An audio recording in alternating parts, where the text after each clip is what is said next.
Hi, this is Zach with OBD2ScanGauges.com. Today I'm going to be talking about Linear Logic's ScanGaugeII 3-in-1 automotive computer. Mouthful to say, but actually pretty easy to use. Now, ScanGaugeII plugs into your car's onboard diagnostic port, the OBD2 port. All cars 1996 and newer had this port, so you should be good to go if your car's newer than 1996. It will read settings for gas, diesel, hybrid, or propane vehicles. Right now we're looking at what's called the home screen. On the home screen, if you press the button next to the text, it'll access that feature. So let's press the button that says scan. This accesses a code scanner. Now this car has no codes, but if it had a code, it could be causing the check engine light to come on your dashboard. Take whatever code is there, figure out what's going on with your car, repair the problem, and then use the ScanGaugeII to clear the check engine light from your dashboard. Pressing the home button, the lower right hand button with the red circle around it, takes us back to the home screen. On the home screen, let's press trip. This is a full function tripometer, displaying information with averages from the previous day, the tank of gas since our last fill up, our current trip that we're on today, and the totals and averages from today. Looking at the previous day, it's telling us that we went a maximum of 6,038 on our RPMs. We drove 224 miles.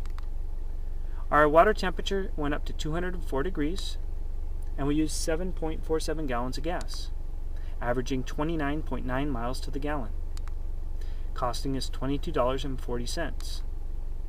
And we averaged 47 miles an hour during that time. And we went up to 85 miles an hour at one time. And we drove for 4.7 hours. You can also scroll left or right if you want to go back to see something. Let's press the home button and check out the digital gauges.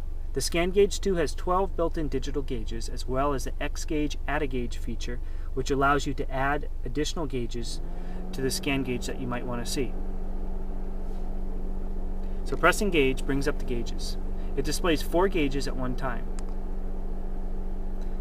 I'm going to go through the gauges and talk about what each one is showing us. Now, this one's showing us the throttle position sensor, which can be changed by how far our foot pushes down on the throttle pedal.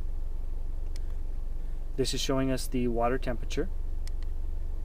These are some of the XGauge features that I added into this particular gauge, which are short-term fuel trims.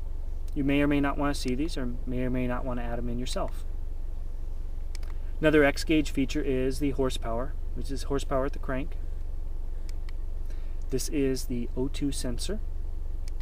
Now we're back to the regular gauge features. This is a cost per mile, the voltage, the intake air temperature, fuel pressure. Not all cars display fuel pressure. Gallons used per hour, ignition timing, the load placed upon the motor, whether our car is operating in open or closed loop, the manifold air pressure sensor. This car doesn't report that setting. The miles per gallon, the miles per hour, the RPMs, and right back to the throttle position sensor. Now you can rearrange the gauges by just pressing the buttons and putting them wherever you want to see them. And you can utilize this to save on gas, depending on which settings you're looking at.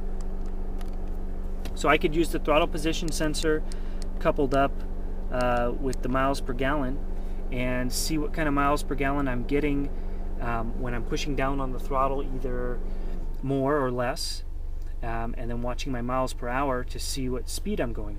You can actually maintain the same speed while increasing your miles per gallon by pushing down on the throttle less or modulating it. So it has some useful settings. I mean, some of these cars, the newer cars, don't have all the gauges on them. So you could be looking at the water temperature readout to see what kind of average water temperature you get, and if it changes in traffic or if it starts changing drastically, you know, maybe you have a problem. Maybe you need to flush your coolant out or something like that.